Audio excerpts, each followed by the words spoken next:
Every year, I go and I get myself a new toy. Every year.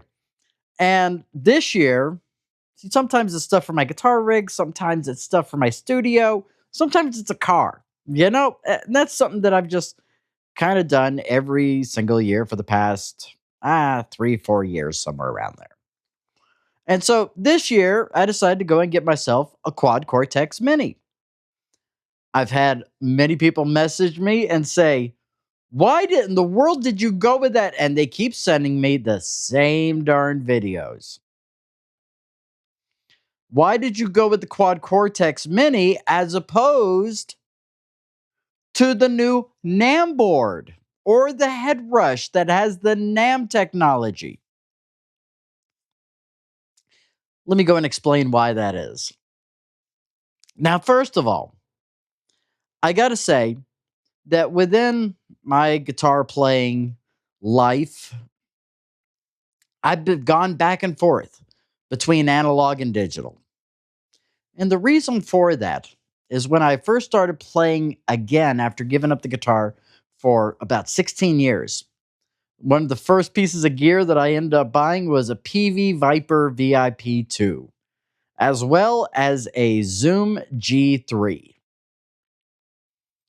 I remember seeing other people talk about how I can get every single effect and, an amp with all of these effects in there. I remember going and getting this amp, this PV Viper, for $150 at a pawn shop. And I remember having an amp that had, there was half tube, half solid state. You could switch between the two. It was the Crate GT70, I want to say, is what it was. And that it had some delay in there. It had a delay knob. And that was like the peak of technology in 1996 right there in terms of the guitar. But, in the early 2000s, modeling really started to become a thing. You started getting a lot of these digital things. And so the thing is that by, 2010, 2015, these were things that were being reviewed rather often. And many people were giving them glowing reviews, but I noticed that when compared to the analog, it really did not hold up. I remember getting that PV Viper VIP2, plugging that thing in, and I was like, "Oh, this is a very modulated sound." And I remember getting that Zoom G3, and the software was no longer being updated for the Mac. And that's what I was using. I've been using a Mac for the past 15 years or so. I'm so out of the loop with anything Windows, but the software to go and load the thing and all that stuff was not being supported, and it was confusing. And it didn't sound that great either. I mean, it sounded extremely generic. Then I remember in the year 2020, everybody was going and pushing the PV Viper. Or it might have been 2021. Or not the PV Viper. They were pushing the Positive Grid Spark. And so I said, this is going to be the amp that gets me every single sound that I want. Oh my gosh. And I got to say, that was probably the worst digital purchase that I had ever gotten. It was always hit or miss whether or not the thing was working right, and it was the most modulated guitar sound on the planet, and this was made by a company that really did not specialize in guitar. In fact, it had stereo speakers in it as opposed to guitar speakers. A lot of people were complaining about the low hum, and they were saying, well, just go and get an EQ pedal and put it before it. Oh. So, not very good first impressions with digital. I still toyed around with digital, however. Though I said, really an analog guy. Started purchasing tube amps, real pedals, all that stuff. And I found, with a lot of that stuff, I was like, this is where the magic is. It's in those tube amps. It's in the actual pedals as opposed to the digital. Then one year, NeuralDSP. Everybody was raving about NeuralDSP, and I was doing a lot of guitar gear reviews. And every year during Black Friday, for that entire week, they go and have their plugins half off. Well, I could not pass that up. So I ended up buying 2 plugins. I bought the Tim Henson because this idea of being able to go and mix a piezo sound with an electric sound was like, oh, that's, yeah. And the shimmer reverb that was on there and had a chorus pedal. I was like, oh man, I'm all over this. And I was sitting over there saying, now, everything else in terms of digital, not really been that big of a fan of. Okay? So I went into it not expecting what it is I got out of this thing. So not only did I buy those, I also ended up buying the Corey Wong archetype. I ended up buying the Tone King Imperial Mach 2. Ended up buying the Mezza Boogie, buying the Soldano. And there's been some others down the line as well. I was really been impressed with what NeuralDSP was putting out. At the same time, there was a sale going on for the Zoom G11. Usually priced at $7.99. They had it for $5.99. And it had the touchscreen, all of that stuff. And the things that I was hearing on YouTube, I was like, whoa, that sounds a lot better than my Zoom G3. So I ended up going and purchasing that. And I got to say, I've honestly had 0 complaints out of what it is that the Zoom G11 does and what it's made for. About 3 years ago, this new piece of technology for $599 came out, known as the Tonex, that was really bringing capture technology to the masses. And I got to say, being able to have Joe Bonamassa's Dumble Overdrive right there in the palm of my hand, and being able to access that, put it into my effects loop, bypassing the preamp of my PV Valve King, and being able to go and take that through a USB interface into my computer and record with it. Oh my gosh. And I was sitting over there saying, is this thing really as good as people are saying it is? And yeah, it was. It was. Capture technology had finally gotten to the point to where it is ultimately indistinguishable from the analog, from the tube amps, from the solid state amps, from the things that it is that you used to use in the 1960s, 1970s, and today. Indistinguishable. And so, some of you are wondering, well, then why in the world are you not going with the NAM board and saving about $1,000 compared to that of the Quad Cortex Mini? Let me go and tell you. First of all, I want to say I still have these here. One of these I will not have in a couple hours. My buddy Tony Lee Glenn is stopping by, and he's going to be picking this up. We decided to go and whenever it is that I upgrade in gear, I always end up giving away the old gear. Every single time. Because I say, you know what? I have no use for this, but I know other people do have a use for it. I don't want to sell it. I don't want to go through all that hassle, so I just kind of give it away. And so I asked my buddies, Tony Lee Glenn, check out his YouTube channel. He's got over 50,000 subscribers right now. He's stopping by at 7 o'clock today to come and pick this up. But I said, well, out of the 2, which ones do you want? And he says, I'll take the Zoom G11. So we're going to be giving that to Tony. And tomorrow, we're shipping this one out, the Tonex, to our buddy Live Ween. And I think that he's going to have a outstanding time with this. and this right here is going to go work perfectly into his helix with all the options that he has back here and all that stuff. I think this is going to be something that is going to become a mainstay on his board, and I'm excited for that to be the case. And so, one of the things with the NAM board is that it is made for a different type of person than myself. Okay? Many people have been comparing, saying which one is better. The NAM board is a lot better. Why? Because of the fact that it's $1,000 less. And the thing is, for certain people, that thing is ultimately what is best for them. Because what the NAM board does and what the NAM capture technology does is that it gives you a snapshot.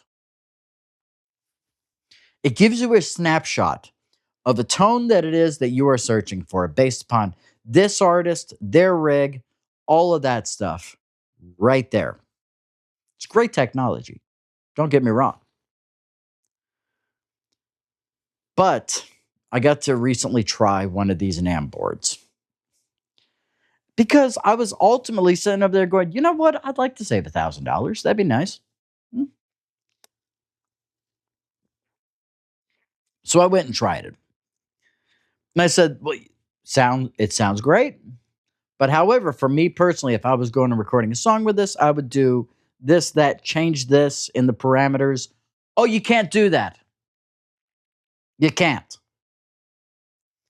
So in terms of this capture, I'm stuck with this. I have to get something that either I myself have to go and capture an entire rig or hope that somebody has something that's going on in my head, what it is that I want to do.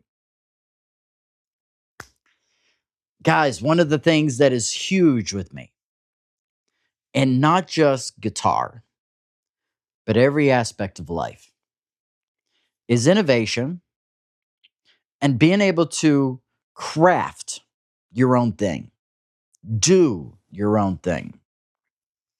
And I love capture technology. I like the fact that I'm able to play through Joe Bonamassa' Dumble or somebody else's Dumble, $250,000 amps, for on a Tonex that is $599, or a Quad Cortex Mini that is $1,400, or on a $500 NAM board. I think that's outstanding.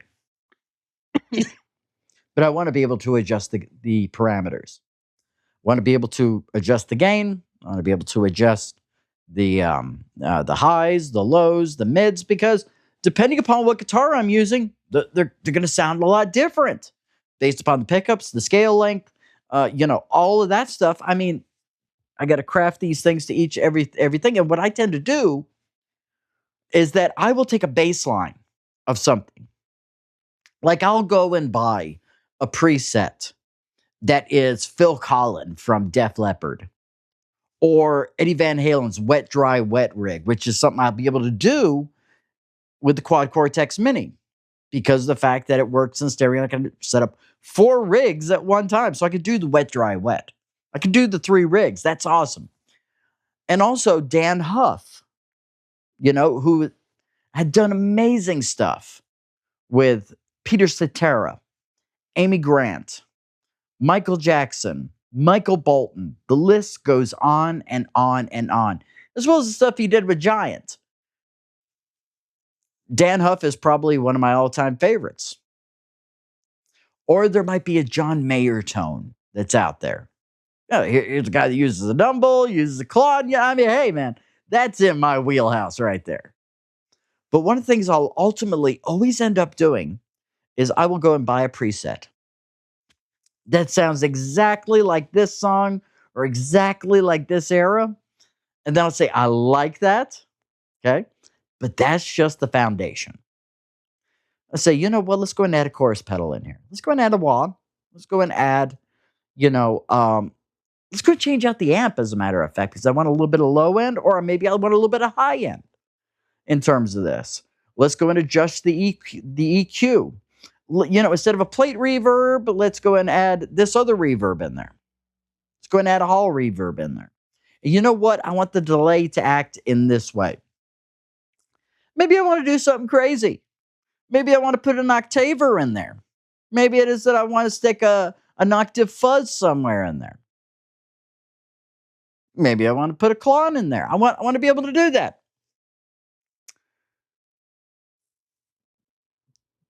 The Quad Cortex Mini is going to be the thing that allows me to do that. The NAM board, sadly, no. I got to either go and buy all that stuff and then go and capture it, or I got to find somebody else who has bought all the stuff and say, okay, here's what I need your parameters to be on that. Oh, God, no, I don't want to go through that hassle. Don't want to go through that hassle.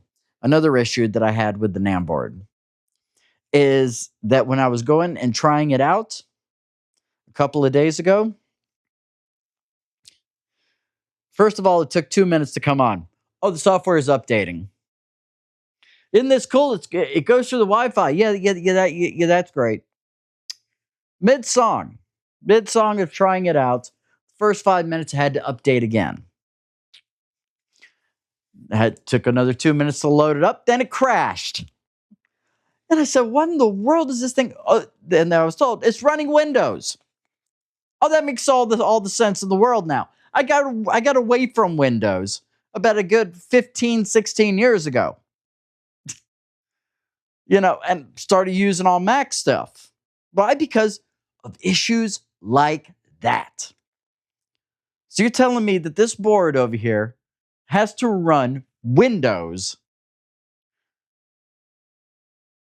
and people are going to be confident with going and taking that out on the road with them somewhere? What happens when this thing decides to go and update itself? What happens when it crashes? All that stuff. The thing is that what you're doing is essentially loading a website and loading some other programs and all that stuff in something that is very unstable. I like stability. With the Quad Cortex, you have many professionals that are going out there and no longer using their JCM 800, no longer going and using their Fender Twin Reverb. They're out there with the Quad Cortex. They may have one out there for looks and all that stuff, make you think that they're using that, but they're actually using the Quad Cortex. One of the big things with that quite a few of them have talked about was stability. Was knowing that they'll be able to dial in their tone by just hitting a couple of buttons. That's it. That it's always going to be there. It's always going to sound the same, no matter where it is that they're at.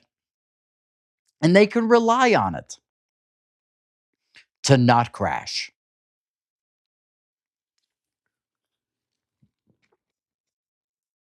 Ladies and gentlemen, I'm going to tell you something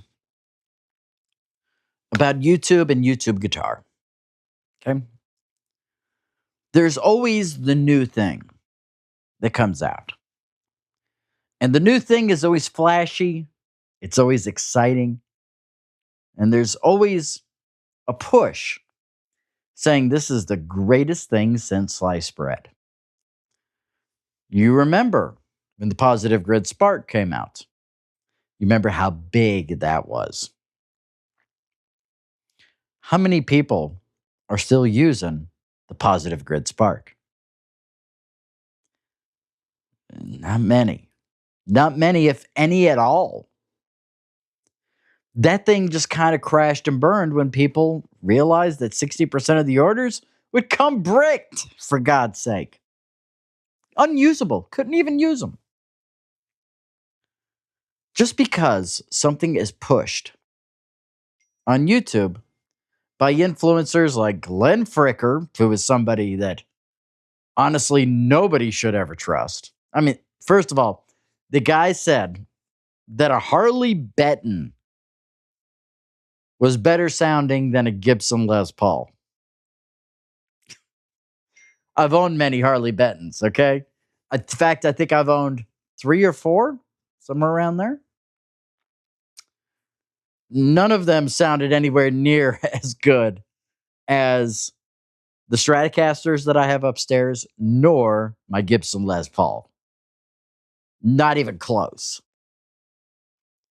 But the thing is that on the internet, there's a lot of people that want to be contrarians. A lot of people end up getting followings by being contrarian because it's this idea. They know something, the rest of the people don't. Everybody else is lying to you. I hate to tell you guys, it just simply is not the full story. It's never the full story. The NAM board, again, is made for the person that wants to sound like somebody else, who doesn't mind if the thing has to update rather often and may crash on them from time to time. They're not worried about stability. They know that they ended up buying a $400 or $500 board. They realize this. But however, I've tried the budget gear. I've tried the stuff that has overpromised and underdelivered. I've tried it all. And the thing is, after trying out both the NAM board and the Quad Cortex, for me personally, I could say that the Quad Cortex is a much better fit for what it is that I want to do with my recordings and what I may also want to do later on. Maybe it is that I want to go and get an FR speaker. Maybe I want to go jam with some friends. Maybe I want to go jam with my brothers, one of which plays drums, the other of which plays bass. Maybe that would be something that happens that we haven't done in like 20 years. You know? Maybe. I don't know. I don't know. Being able to have these options, and options and innovation are two huge things with me. The Quad Cortex and NeuralDSP are constantly innovating. When you go and you look at when it first came out, the Quad Cortex, no capture technology. Tonex brought that to the forefront and did it amazingly. I've done tone tests with the Tonex of capturing my own PV Valve King, then playing through the capture. Playing it for my audience, they weren't able to tell the difference. And that is not just with the YouTube compression, that's also with the WAV file that I would include in the description. They were unable to tell the difference. Yeah. So that's where we're at. Okay. And my Quad Cortex should be showing up on Thursday. And I'm telling you, I'll probably be locking myself away playing guitar for the next month, only doing the shows that it is I am obligated to do, like for the people on Black Label Media. All right. I'm going to wish all of you shalom bracha, peace and a blessing. Shalom.